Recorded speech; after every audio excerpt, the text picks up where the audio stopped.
Good morning, class. I hope you've all had a great day so far. Today we're going to learn how to do two-step equations. It's going to be very similar and building upon what we learned last time, which was one-step equations, but I feel very confident that y'all know how to do that well, so we're going to go ahead and jump into two-step equations.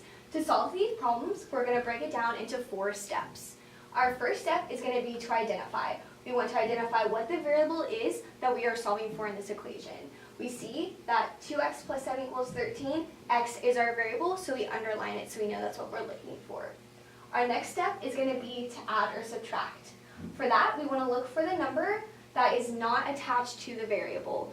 In this case, we see 2 is attached to the x, so 7 is by itself, and that is the one we want to look at.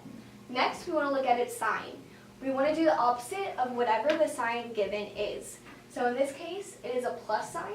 So the opposite of that is subtraction. So we're going to subtract 7 from both sides so that 13 minus 7 is equal to 6. We're going to bring our 2x down so that way we're left with 2x equal to 6. Our third step is going to be to multiply or divide. Again, we're going to do the opposite of whatever is given. So in this case, it is 2 multiplied by x. So the opposite of that would be to divide. So we divide 2 on both sides, so that 6 divided by 2 is equal to 3, and we have our answer. However, we're not done yet because we want to make sure that our answer is for sure right. So that is why we have this 4th step, which is to check.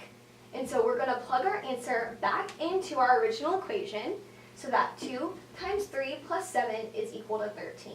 We should get 13 on both sides, so that way our equation is balanced, and we know that our answer is correct. Does everyone feel comfortable with this example and ready for our own example? Yes. Awesome. So we're going to do the one that's already written on your paper. 8x minus 9 is equal to 47. So for our first step, we want to identify. On your piece of paper, I want you to underline the variable we are solving for in this equation. Wonderful, we are solving for x. The next step is going to be to add or subtract. On this example, I want to, I'm going to point to a number, and I want you to say yes or no in unison if that is the number we should be looking at. 47? No.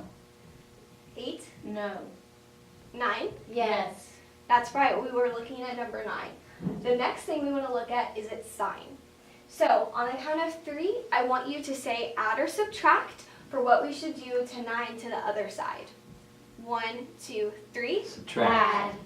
Okay, Trey, I noticed that you said subtract. I want you to look at this equation again and tell me why we would not subtract in this case.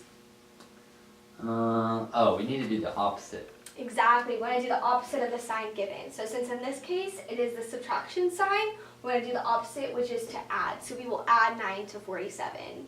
And what is our final answer? 56.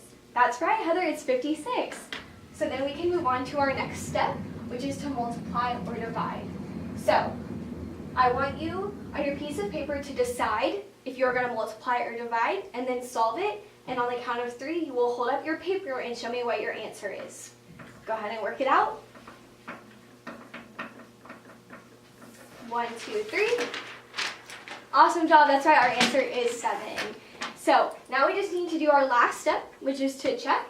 And so I want you to plug in your answer back into the equation and draw a check mark over the equal sign when both sides are equal to each other.